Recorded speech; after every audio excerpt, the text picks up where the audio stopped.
Ray. What do you want to do tonight?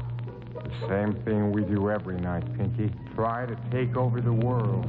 Every man and every woman can become truly great by the simple process of recognizing his or her own mind, embracing it, and using it. Now, here are instructions for applying the principle of a definite major purpose. And these instructions are to be carried out to the letter. Don't overlook any part of it. First, write out a clear statement of your major purpose, sign it, commit it to memory, and repeat it orally at least once a day in the form of a prayer or an affirmation if you choose. You can see the advantage of this because it places your faith in your Creator squarely back of you. Now, I've found from experience, ladies and gentlemen, here is the weakest spot in the students' activities. They read this, they say, well, that's simple enough, I understand it, and what's the use of going to the trouble of writing it out? You might just as well not have this lesson if you're going to take that attitude to it. You must write it out. You must go through the physical act of translating a thought onto paper, and then you must memorize it, and then you must start talking to your subconscious mind about it. And give that subconscious mind a pretty good idea of what it is you want. And it won't hurt any if you remember the story I told you in the first half of the lesson tonight about what I did to get my $1 million book title.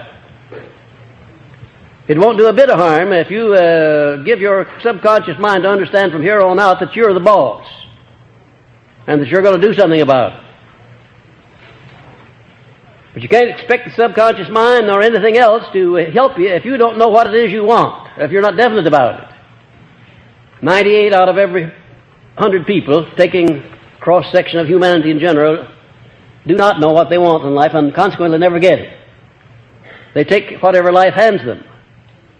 Now, in addition to your definite and major purpose, you can have minor purposes, as many as you want, provided they lead you in the direction of your major purpose. Provided they are related to or lead you in the direction of your major purpose. Your whole life should be devoted to carrying out your major purpose in life. Find out what it is you want. And incidentally, it's all right to be modest like I am when you go to asking for what you want. But don't be too modest. Reach out and ask for a bounty. Ask for the things that you are sure you're entitled to, but in asking, be sure that you don't overlook the subsequent instructions I'm going to give you about what it is you're going to give in return for what you expect. Second, write out a clear, definite outline of the plan or plans by which you intend to achieve the object of your purpose, and state the maximum of time within which you intend to attain it. And describe it in detail precisely what you intend to give in return for the realization of the object of your purpose.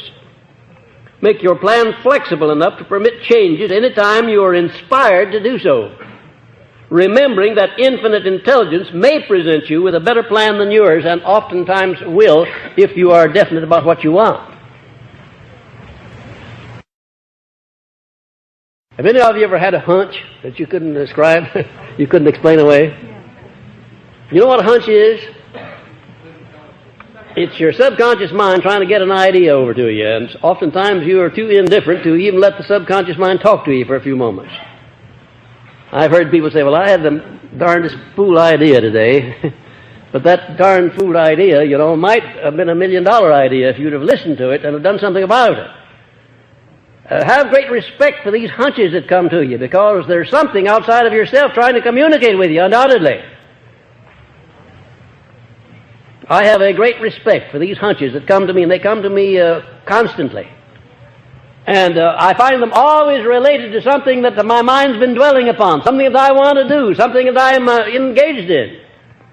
Write out a clear, definite outline of the plan or plans, and state the maximum of time within which you intend to attain it. Now, that timing is important, very important. Don't write out as your definite major aim that I intend to become the best salesman in the world, or that I intend to become the best employee in my organization, or that I intend to make a lot of money. That's not definite. Whatever it is that you consider to be your major objective in life, write it out clearly and time it. I intend to attain within blank number of years so and so, and then go ahead and describe so and so, what it is. And then in the next paragraph down below, I intend to give in return for the thing that I request so and so, and then go ahead and describe it. Now, this business of timing, nature has a system of timing everything. If you go out, if you're a farmer, you want to plant some wheat in the field, you go out and you prepare that ground, you sow the wheat at the right season of the year, and then after you sow it, you go back the next day with the harvester and start harvesting. The very next day.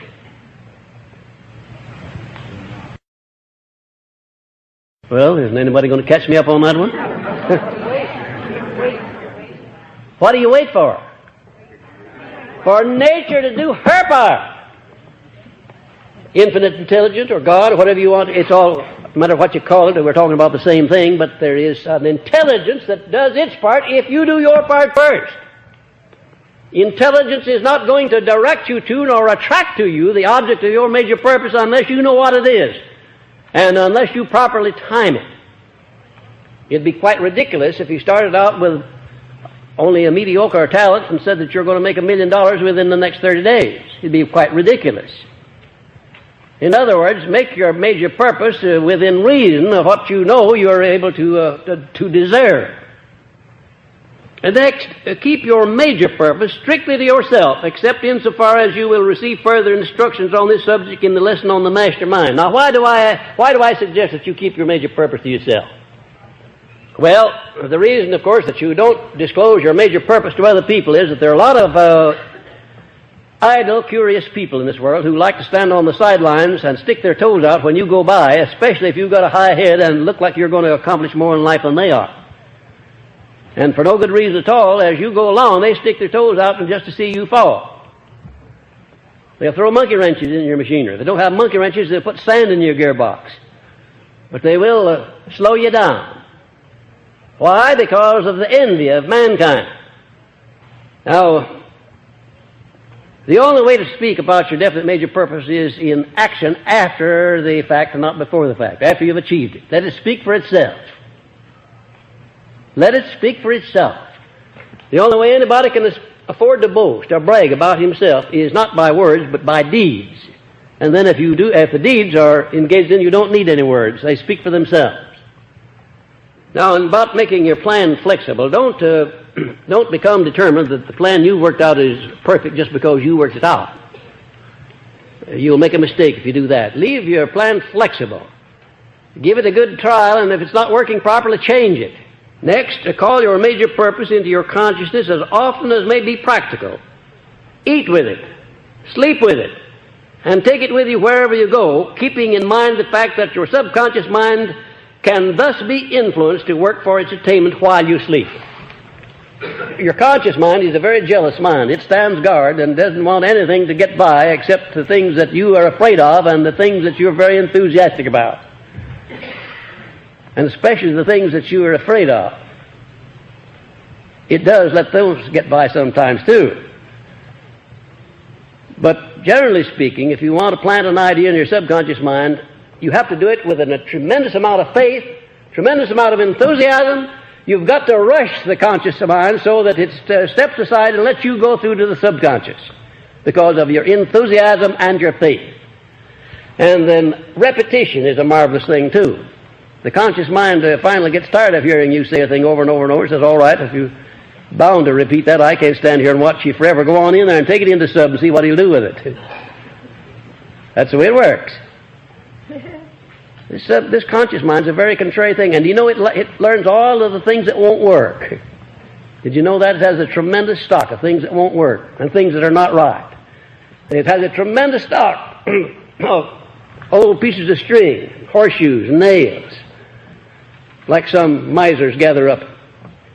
A whole stock of those things lying around. Useless trash that it's gathered. Impedimenta that you don't need. And that's the kind of stuff it's feeding to your subconscious mind. Every night, just before you go to bed, you should give your subconscious mind some sort of an order for the night, what it is you want done.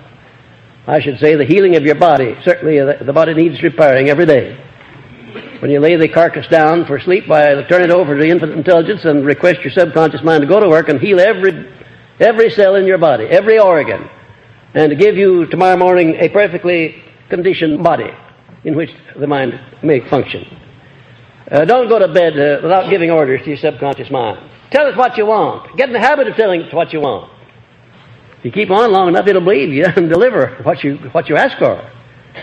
And therefore, you better be careful about what you ask for, because if you keep on asking for it, you're going to get it. I wonder if you wouldn't be surprised if you knew right now what you've been asking for back down through the years. You ever thought of that? You've been asking for it. Sure you have. Everything that you have that you don't want, you've been asking for it. Maybe by neglect.